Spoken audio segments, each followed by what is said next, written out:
Winter is coming. Sorry, could not resist. Hello my lovelies, welcome to my winter sewing plans. I have my cauldron of tea. I have a basket filled and brimming with my winter sewing plans, many treats, many delights that I'm really looking forward to getting sewing.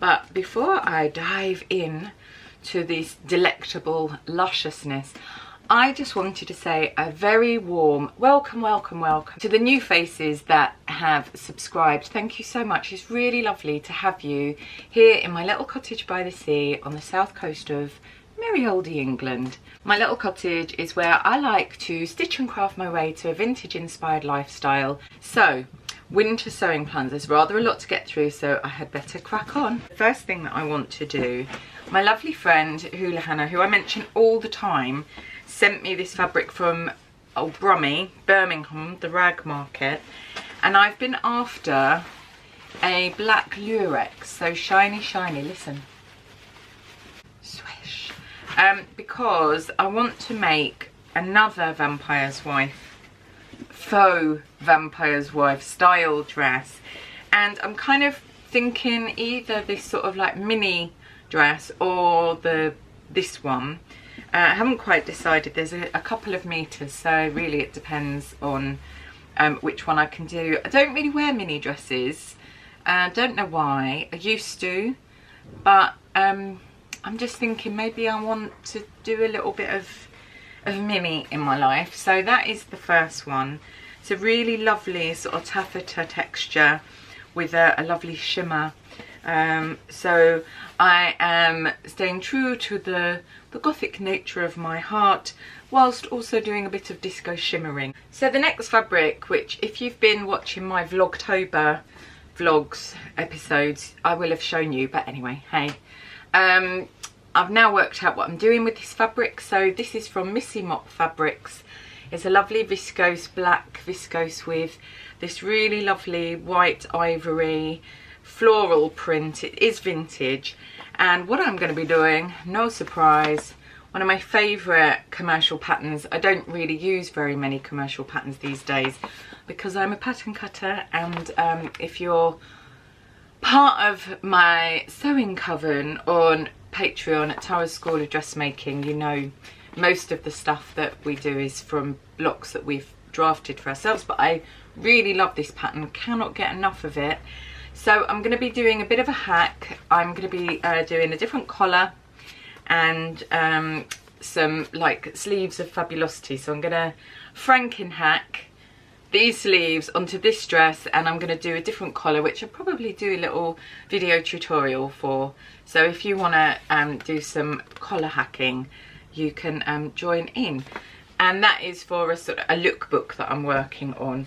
I am trying, where possible, to kind of work in outfits because it really does make life easier getting dressed, and I'm trying not to be seduced by ideas that are wondrous but not going to wear, because, you know, the whole point about sustainability is you're maximising the wear of everything. So, you know, not necessarily going for shiny new things, unless they're black lurex, staying with tried and tested, and just developing them on a little with little hacks. So I spent a lovely day in Brighton, which is a town not too far from me here in Hastings, looking specifically for some fabric to make another of my Greta dresses. This is a zine, but you can also PDF it, download it from my shop. Love this dress, wear it all the time. I've got 3 versions, and I really wanted to make another one for the winter season, and I just looked around at all the fabric shops there aren't that many, but they are good, and I couldn't find anything. And then when I've been sorting out, I came across this, which I bought a long time ago from Goldhawk Road. It's like a viscose crepey, very vintagey actually in appearance, and I thought that another one of these dresses in this would be absolutely gorgeous, and it's quite sort of wintry, autumnal floral, and I do love a dark floral. So went all that way to find fabric, and the perfect fabric was already in my stash. So it's always good to look at your stash. Again, sustainability, the shiny new, the bright, the seducing, beautiful cloths. And actually we've probably got a ton really in our stash. And the whole reason that I sew, I am digressing slightly, but you know, I've always loved it. I've always sewn since I was 6. But one of the reasons that I really love it is that it's, you know, it's not fast fashion. It's not going and just kind of buying stuff that has been unethically produced by someone in another country, not getting paid a fair wage. Sewing is good for the soul, it's good for my soul, it's good for my mental well-being, and also I can just put into the world, you know, the things that I want to put into the world. Unnecessary consumerism is just so passé. I have got a couple of works in progress to show you. Again, if you're following along on Vlogtober, you'll know about my winter coat and the faux fur conundrum that I've been going through. But lots of you left really lovely comments, really helpful, thought-provoking comments, and I was able to come to the decision that I am going to use the ivory faux fur that I already have, because it needs to be used and I'm not necessarily going to use it for anything else. And I want drama, drama, drama, and this coat is drama, drama, drama. Then I've also cut out, got to choose the lining for these though, a couple of my Marlena berets, which is my new pattern, and I've cut it out in this really lovely tweed that's got this sort of shiny lurex. So I thought, in terms of outfit, this with my coat and maybe that Vampire's Wife shiny dress. Maybe I'll be a bit too shiny, I don't know. But you know, sometimes you've got a sparkle, innit? I've also cut one out, haven't turned it through yet, in just a black velvet. So I've got to go through my scraps and find maybe a bit of lovely Liberty print or something to go in both of those. If you've spent any time with me here in my sewing room, in my little cottage by the sea, or various other locations in my cottage by the sea, I have gone on and on and on about wanting to make some more vintage lingerie. I always wear a slip, so even though I don't necessarily dress 100% vintage, there are people who do it amazingly and I love it. I'm a little bit more about mixing up sort of different elements that I love, but most of my inspiration, most of my base point is from some kind of vintage inspiration, which would be the 30s, 40s, maybe a little bit 50s, and very definitely that sort of 60s Bieber-y thing. That's always kind of there, present in my mind. But I have this 1930s slip pattern, Simplicity 1336, that I've had for such a long time.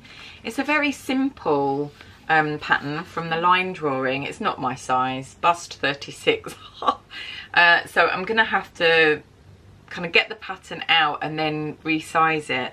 But I've got lots of little bits of silk left over from my making wedding dresses days, and I thought really time is of the essence.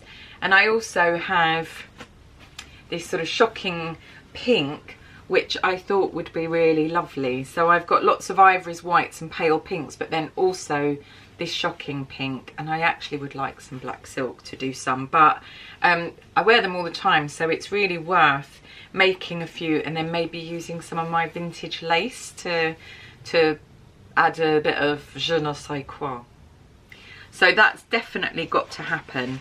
And in the new year, which is not that far off now, which is unbelievable, I really must attend to my lingerie wardrobe, and that will include the old knick-knack knackers and brassieres. FYI, just in case you can hear strange noises, you may think that it is somebody doing a bit of building work on their house, but no, it is someone that I have incarcerated in my dungeon wanting to get out. So last couple of projects.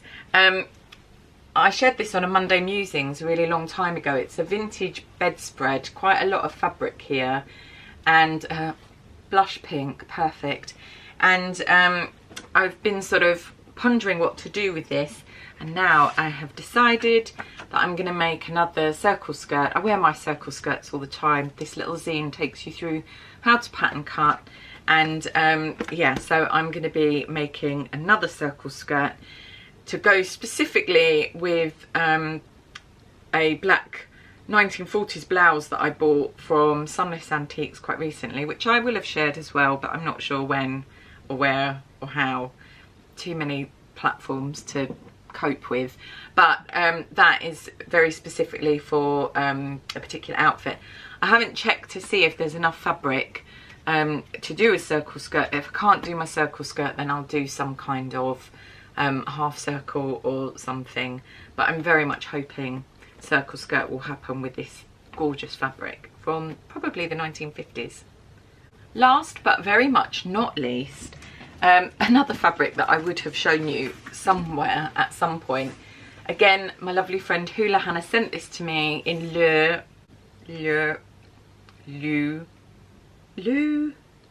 of payment for some pattern cutting I did for her.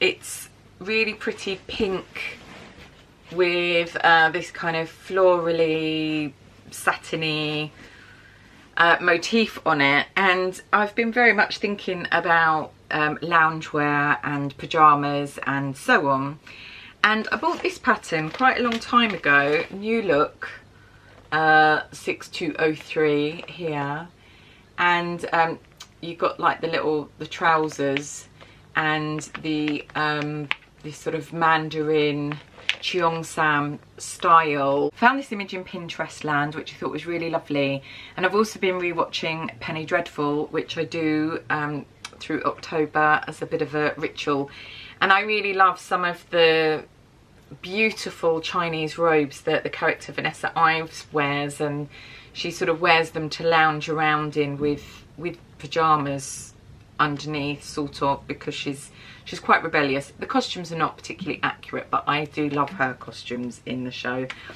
So I'm gonna make myself sort of some lounging pyjamas using this pattern. From the back I can see, if we can see here, you get the fitted shape by putting this tie on, so I just thought if I don't put the tie on, I'll have this more kind of relaxed shape. I don't have tracksuits or leisure wear of any description at all, so this would be my lounging leisure wear pyjamas in a very pretty pink. Thank you so much for spending time with me in my little cottage by the sea while I chat about my winter sewing plans. If you haven't already subscribed and you enjoy what I do, then subscribing to my channel is so helpful. It really helps me grow. I'm not all that far off 2,000 subscribers now, and I was amazed to get to 100. So when I got to 1,000, I literally fell off my stool, and 2,000 would probably blow my mind. So it would be great if you could help me blow my mind. I would really appreciate it. I hope that wherever you are in the world, my lovelies, you're keeping safe and well and getting some sewing done or stitching, whatever it is that you enjoy and gives you pleasure. Life is short, we need the pleasure. I shall see you very soon.